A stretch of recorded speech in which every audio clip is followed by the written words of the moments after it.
बिस्मिल्लाहिर्रहमानिर्रहीम। मुअज़्ज़िज़ नाज़रीन, अस्सलाम वालेकुम। मैं ख़ादिम हूँ और आपको यूट्यूब चैनल में खुशामदीद कहता हूँ। नाज़रीन, बच्चों की अच्छी तालीम और तरबियत वालिदैन की अव्वलीन ज़िम्मेदारी है, ताकि उनके बच्चे माशरे के अच्छे और ज़िम्मेदार शहरी बन सकें। लेकिन वक्त गुजरने के साथ साथ तालीम पर उठने वाले अखराजात में इजाफा होता जा रहा है। इब्तदाई तालीम के अखराजात तो वालिदैन साथ साथ बंदोबस्त करते रहते हैं, लेकिन जब वक्त आता है आला तालीम का, तो ये अखराजात कई गुना हो जाते हैं। उस वक्त अक्सर वालिदैन अपने बच्चों की तालीम को इसलिए डिसकंटिन्यू कर देते हैं क्योंकि वो उनके अखराजात बर्दाश्त नहीं कर पाते, और फिर वो बच्चे किसी न किसी छोटे मोटे रोज़गार में लग जाते हैं और यूँ सारी ज़िंदगी मशक्क़त करते हुए गुजार देते हैं। और ये होता सिर्फ इसलिए है कि बच्चे के वालिदैन उनकी हायर एजुकेशन के लिए कोई फाइनेंशियल प्लानिंग नहीं करते। यकीन करें, अगर 100 रुपया डेली वो जमा करें और स्टेट लाइफ के चाइल्ड एजुकेशन प्लान में डालते जाएं, तो बच्चे की हायर एजुकेशन के वक्त 27 से 28 लाख रुपया हो जाएगा और बच्चे की यूनिवर्सिटी की तालीम डिसकंटिन्यू नहीं होगी। चाइल्ड एजुकेशन प्लान कैसे काम करता है, ये मैं आपको अभी समझा देता हूँ। तो चलते हैं स्क्रीन की तरफ। नाज़रीन, child education and marriage plan के दो टेबल हैं, टेबल नंबर 75 और टेबल नंबर 76। अब आप सोच रहे होंगे कि ये टेबल नंबर 75 और 76 जबकि तमाम प्लान्स के एक ही टेबल होता है, इसके दो टेबल क्यों हैं? तो इसमें मैं आपको फ़र्क बताता हूँ। जो टेबल 75 है, इसके अंदर FIB पहले से मौजूद है, बिल्टन FIB है, जबकि जो टेबल 76 है, इसमें FIB नहीं है, इसमें FIB अलग से ऐड करना पड़ता है। मैं अब आपको प्लान के फीचर बता देता हूँ। बेसिकली ये जो प्लान है, ये एंडोमेंट प्लान है और इसकी अगर एंट्री एज देखें तो इसमें मिनिमम जो एज है, बच्चा 1 साल से 15 साल तक का होना चाहिए। 15 साल से ऊपर वाले बच्चे के लिए हम ये प्लान नहीं दे सकते, और जिसने ये प्रीमियम पे करना है वो 20 साल से 60 साल तक का होना चाहिए। वो मैंने इसलिए कहा कि जिसने प्रीमियम पे करना है, यानी ज़रूरी नहीं है कि कोई वालिद ही अपने बच्चे के लिए ये प्लान ले सकता है। अब कोई चाचा भी अपने भतीजे के लिए प्लान ले सकता है, कोई ग्रैंडफादर भी अपने जो है ना पोते के लिए या नवासे के लिए प्लान ले सकता है। यानी कोई भी दूसरा शख्स वो ये एजुकेशन प्लान किसी भी बच्चे के लिए ले सकता है। इवन कोई थर्ड पर्सन भी, ब्लड रिलेशन ना भी हो, तो भी वो इस बच्चे के लिए एजुकेशन प्लान ले सकता है। जैसे अक्सर लोगों के होता है, औलाद नहीं होती है तो वो अडॉप्ट करते हैं, ब्लड रिलेशन नहीं होता है, लेकिन फिर भी वो बच्चा उनका होता है, उसके लिए भी ये प्लान लिया जा सकता है। और इसमें मिनिमम जो टर्म है, 10 साल से लेके 24 साल तक का प्लान होता है। यानी इसमें 3 टर्म्स हैं जो प्लान की हम दे सकते हैं, यानी या तो 18 साल का होगा प्लान, या 21 साल का होगा, और या 25 साल का होगा। इसमें ये जो 3 कैटेगरीज हैं वो क्यों हैं? 18 साल में बच्चे की हायर एजुकेशन स्टार्ट होने का वक्त होता है, और अगर उसकी कोई शादी वादी करनी है तो वो 21 साल की एज में उसकी शादी की एज आ जाती है। और अगर उसको कोई बिजनेस स्टार्ट करवाना है तो ऑब्वियसली वो हायर एजुकेशन के बाद ही होगा। तो उसके बाद 25 साल की एज में वो अपना कोई ना कोई बिजनेस स्टार्ट कर सकता है। इसलिए ये 3 टर्म्स के हम प्लान दे सकते हैं, यानी 20 से 60 साल तक का बंदा ये प्लान ले सकता है। बच्चे की उम्र 1 से 15 साल तक की होनी चाहिए, और ये प्लान 18 साल का हो सकता है, 21 साल का हो सकता है और 25 साल का हो सकता है। ठीक है, और जो प्लान की जो मुद्दत है वो 10 साल से 24 साल तक की हो सकती है। इसमें भी लोन की फैसिलिटी मौजूद है। अगर तीसरा प्रीमियम पे करने के बाद आप लोन ले सकते हैं, और खुदा न खासा अगर सरेंडर भी करना है तो जब तीसरा प्रीमियम ड्यू हो जाए तो उस वक़्त इस प्लान को सरेंडर किया जा सकता है। अब हम चलते हैं सप्लीमेंट्री कॉन्ट्रैक्ट्स की तरफ। तो इसमें आप AD भी दे सकते हैं, AI भी दे सकते हैं। इसके अलावा आप इसमें टर्म इंश्योरेंस राइडर दे सकते हैं, इसमें FI भी दे सकते हैं, देखिए टेबल 75 में FIB बिल्टन है, 24% तक का FIB उसमें बिल्टन है। और जो टेबल 76 है उसमें आपको FIB अलग से अटैच करना पड़ता है। FIB आप 10% से लेके 50% तक आप ऐड कर सकते हैं। ये टेबल 76 के लिए है। इसके अलावा इसमें आप स्पेशल वेवर ऑफ प्रीमियम या वेवर ऑफ प्रीमियम ऐड कर सकते हैं। अब हम इसकी कैलकुलेशन करते हैं। टेबल 75 की अगर हम कैलकुलेशन करते हैं इसकी प्रीमियम की, तो वो हम कैसे करेंगे। बिल फर्स्ट हमने 20 लाख रुपए का सम एश्योर्ड रखा है। बंदे की उम्र वही 40 साल ही होगी, ठीक है। तो इसमें 40 साल की एज के लिए जो रेट है, रेट बुक में जो मैंने आपको टेबल दिखाए वहाँ पे रेट है 70 रुपीज़ और 71 पैसा। अब इसमें 50 पैसे का रिबेट है। जैसे मैंने आपको बताया था कि 3 लाख से अगर ज़्यादा की पॉलिसी होगी, 3 लाख सम एश्योर्ड की, तो उस पर 50 पैसा रिबेट आता है। तो इस तरीके से प्रीमियम इसका जो है वो 70 रुपये 21 पैसे बन जाएगा टोटल। और 20 लाख रुपए के अपना सम एश्योर्ड के लिए जो टोटल प्रीमियम आएगा वो आएगा अपना नेट प्रीमियम 1,40,420 रुपये। अब इसमें पॉलिसी फीस ऐड होगी और अब ये टोटल जो प्रीमियम, जो ग्रॉस प्रीमियम, जो पेएबल प्रीमियम है वो 1,40,520 रुपये बन गया। अब आप सोच रहे होंगे कि 20 लाख रुपए पे अगर एंडोमेंट प्लान पर हम जाते हैं तो वहाँ तो 1,03,000, 1,03,000 से 4,000 या 5,000 प्रीमियम बनता है। यहाँ पे इतना ज़्यादा क्यों बन रहा है।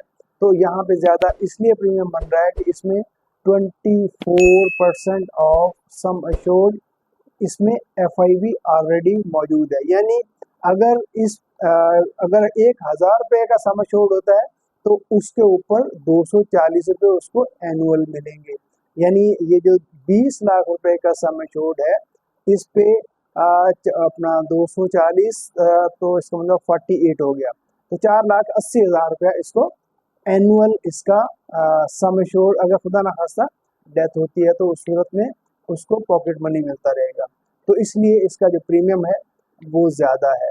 अब हम टेबल 76 का जो प्रीमियम है अब हम वो कैलकुलेट करते हैं। वही 20 लाख रुपया, वही सम एश्योर्ड, वही सेम एज। इसमें जो रेट देखें इसमें 49.83 रेट है क्योंकि इसमें FIB मौजूद नहीं है। अब इसका वही जिस तरीके से हमने पहले वाला किया था, तो इसका जो पेएबल प्रीमियम है वो देखें 98,760 रुपया। वहाँ 1,40,000 था, यहाँ पे 98,760 रुपया है। अब इसमें क्या कर सकते हैं आप, FIB मैंने आपको बताया 10% से लेके 50% तक ऐड कर सकते हैं।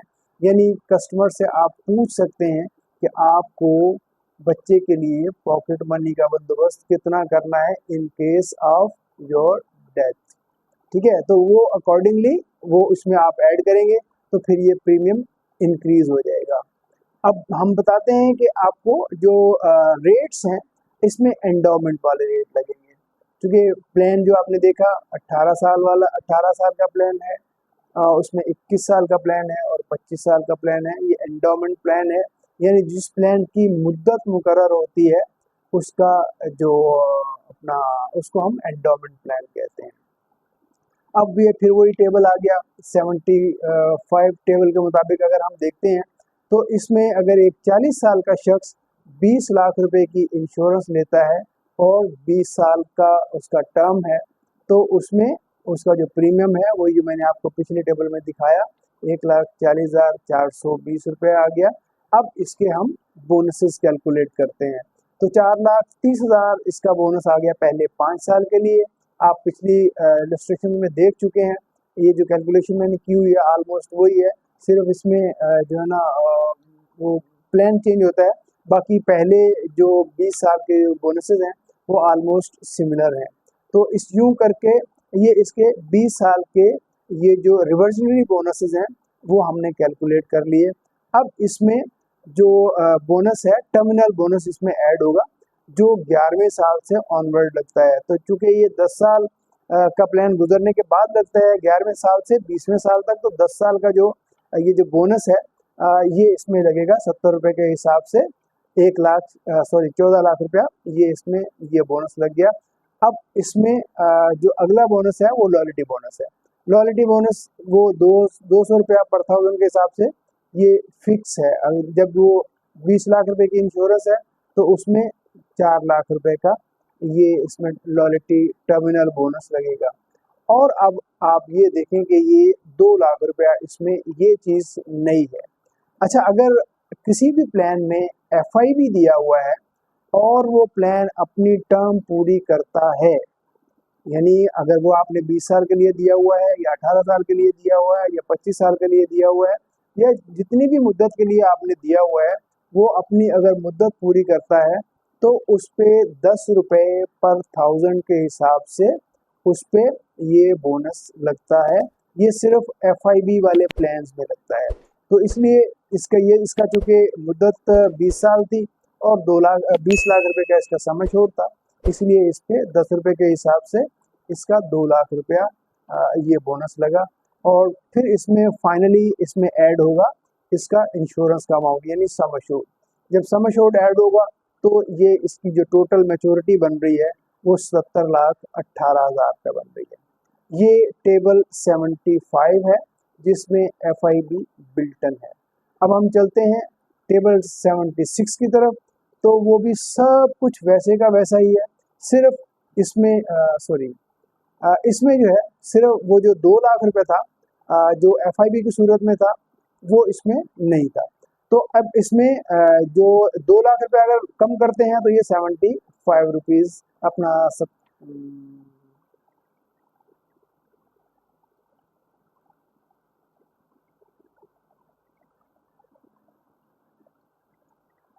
अब हम चलते हैं टेबल 76 की तरफ।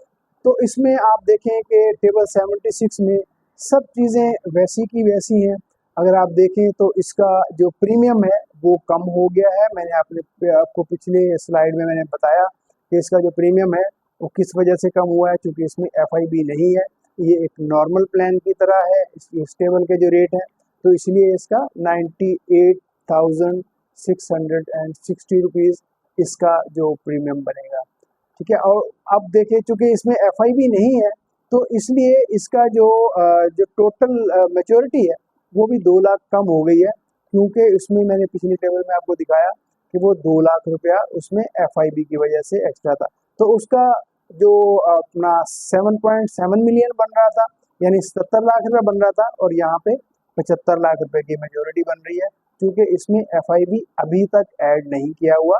अगर एफआईबी ऐड करेंगे तो जितना भी एफआईबी ऐड करेंगे उसके हिसाब से उसका प्रीमियम बढ़ जाएगा और फिर उसमें वही ₹2 लाख वो भी ऐड हो जाएगा। अब हम इसका अगला सिनेरियो डिस्कस करते हैं। आपने मैच्योरिटी देख ली कि जो टेबल 75 है उसकी जो मैच्योरिटी है अब वो तकरीबन 7.7 मिलियन की उसकी मैच्योरिटी बनती है। अब इन केस ऑफ डेथ, खुदा न खास्ता अगर उस शख्स की डेथ हो जाती है जिस शख्स ने ये प्लान लिया है अपने बच्चे के लिए या भतीजे भांजे के लिए, किसी के लिए भी, तो अगर उसकी डेथ हो जाती है तो आने वाले प्रीमियम कौन देगा? ये प्लान की ब्यूटी है कि उसके आने वाले जो प्रीमियम है वो उस वक़्त वो बिल्कुल स्टक हो जाते हैं, आने वाले प्रीमियम पे करने की ज़रूरत नहीं है। और फिर बच्चे को जितनी भी मुद्दत बची है, लेट्स से 20 साल का प्लान है, मैं आपको एग्जांपल देता हूँ। 20 साल का अगर प्लान है और 2 साल के बाद उस शख्स की डेथ हो गई है, जो शख्स जो है इसकी पेमेंट कर रहा था, तो आने वाले 18 साल उसमें उस बच्चे को हर साल उसके तालीमी अखराजात के लिए, ऑब्वियसली वो उसकी प्राइमरी एजुकेशन तो चल रही होगी, उसकी सेकेंडरी एजुकेशन तो चल रही होगी या उसके दीगर अखराजात तो होंगे, तो उन अखराजात को मीट करने के लिए उसको 4,80,000 सालाना पेमेंट होगी।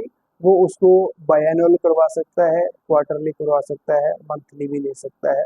यानी टोटल साल में 4,80,000 पेमेंट होगी। 20 लाख सम एश्योर्ड के प्लान पे है। क्योंकि हम लोग इस वक्त 20 लाख रुपए का सम एश्योर्ड है, उसी पे हम डिस्कस कर रहे हैं, तो उस पे 4,80,000 का उसको एनुअल उसके जो एजुकेशनल एक्सपेंसेस हैं, उनके जो प्राइमरी या सेकेंडरी जो भी हैं उसके लिए उसको मिलता रहेगा। और इसके जो जब इसकी मैच्योरिटी आती है, जब उसकी टर्म पूरी होगी, लेट्स से 20 साल का प्लान है, तो 20 साल के बाद उसको वही 7.7 मिलियन जो वहाँ मिल रहा था वो मिल जाएगा। अच्छा, उसमें भी दो सिनेरियो हैं, वो सारा इकट्ठा भी ले सकता है, यकमुश्त भी ले सकता है, और उसकी इंस्टॉलमेंट्स भी कर सकता है, इक्वल 5 इंस्टॉलमेंट उसकी वो कर सकता है। तो ये उसकी यानी यूँ समझे कि आने वाले उसके 18 साल के प्रीमियम भी माफ़ हो गए, और उसको बच्चे को एक पॉकेट मनी भी मिलता रहा, और फिर उसमें उसको उसकी मैच्योरिटी भी पूरी मिली, ताकि वो अपनी हायर एजुकेशन के एक्सपेंसेस पूरा कर सके। ये जो 5 इंस्टॉलमेंट की मैंने बात की है कि 5 इंस्टॉलमेंट कर सकता है, ये बेसिकली इसीलिए है कि अगर उसकी 5 साल की फीसें हैं तो 1 साल की फीस निकाले दे दे, अगले साल की फीस निकाले दे दे, इस तरीके से उसकी 5 इक्वल इंस्टॉलमेंट भी वो कर सकता है। अच्छा, एक सिनेरियो और क्रिएट हो सकता है कि इन केस अगर जो बच्चा है, अगर खुदा न खास्ता उसकी डेथ हो जाती है, तो इस प्लान में क्या ऑप्शन है, ये प्लान उस वक़्त कैसे एक्ट करता है। अगर खुदा न खास्ता बच्चे का इंतकाल हो जाता है, तो जो पे करने वाला है उसके पास 3 ऑप्शन आ जाते हैं। पहला ऑप्शन उसके पास ये है कि वो किसी दूसरे बच्चे का नाम दे दे और ये पॉलिसी जारी रखे, पॉलिसी में कोई फ़र्क नहीं आएगा, सिर्फ एक बच्चे की जगह दूसरा बच्चा आ जाएगा। और दूसरा ऑप्शन उसके पास ये है कि वो इस प्लान को ख़त्म कर दे। अब वो प्लान अगर ख़त्म करेगा तो उसको क्या मिलेगा, या तो जो उसने प्रीमियम दिए हुए हैं अगर वो ज़्यादा होंगे तो वो मिल जाएंगे, और दूसरी साइड पे कैलकुलेट होंगे उसके बोनसेस, कि अगर बोनसेस उसके ज़्यादा हैं तो बोनसेस मिल जाएंगे। यानी दोनों चीज़ों में से कोई एक चीज़ मिलेगी जो ज़्यादा होगी। तीसरा ऑप्शन उसके पास ये है कि वो किसी भी बच्चे का नाम दिए बगैर इस प्लान को कंटिन्यू रखे, और फाइनली अपनी जो मैच्योरिटी है, जो 7.7 मिलियन हमने कैलकुलेट की है, फाइनली वो इसको ले सकता है। अब मैं आपको अपनी एक राय देना चाहता हूँ। देखें, बहुत अच्छी बात है कि अपने बच्चों के लिए आप एजुकेशन प्लान लें, लेकिन एजुकेशन प्लान आप तब लें अगर आपने अपनी फैमिली के लिए कोई कम्प्रिहेंसिव इंश्योरेंस प्लान पहले से ले रखा है। यानी कोई भी आपने एंडोमेंट हो या आपने होल लाइफ प्लान लिया हुआ है, यानी कोई भी ऐसा प्लान अगर आपने लिया हुआ है जो आपकी पूरी फैमिली को कवर करता है उनके एक्सपेंसेस के लिए in case of your death, तो आप एजुकेशन प्लान की तरफ जाएं। ये मेरा ओपिनियन है, बाकी हर बंदे की अपनी मर्जी है। हो सकता है वो पूरी फैमिली से ज़्यादा किसी एक बच्चे को प्रेफरेंस दे रहा हो, तो उसके उसका अपना ऑप्शन है। लेकिन अगर मुझसे कोई पूछे तो मैं ये प्लान अपने बच्चे के लिए उस वक्त खरीदूंगा अगर मेरे पास ऑलरेडी कोई होल लाइफ प्लान या कोई एंडोमेंट प्लान पूरी फैमिली के एक्सपेंसेस कवर करने के लिए मौजूद हो। अब उसकी मैं आपको रीज़न बता देता हूँ कि क्यों। उसमें क्या होगा कि अगर आपने एक स्पेसिफिक बच्चे के लिए ये प्लान लिया है, बाकी फैमिली क्या करेगी इन केस ऑफ डेथ, बाकी फैमिली का क्या होगा। नो डाउट इसमें साथ साथ कुछ एक्सपेंसेस तो मिलते हैं, लेकिन वो एक्सपेंसेस आपके सारे घर के खर्चे पूरे नहीं करते।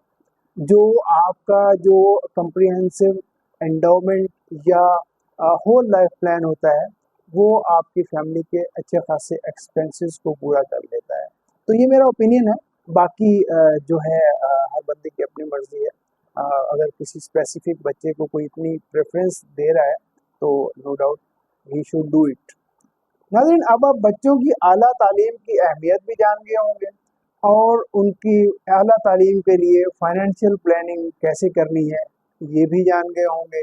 इसके साथ ही खादिम को इजाज़त दीजिए। अपना और अपनी फैमिली का बहुत ख्याल रखिएगा। पाकिस्तान जिंदाबाद।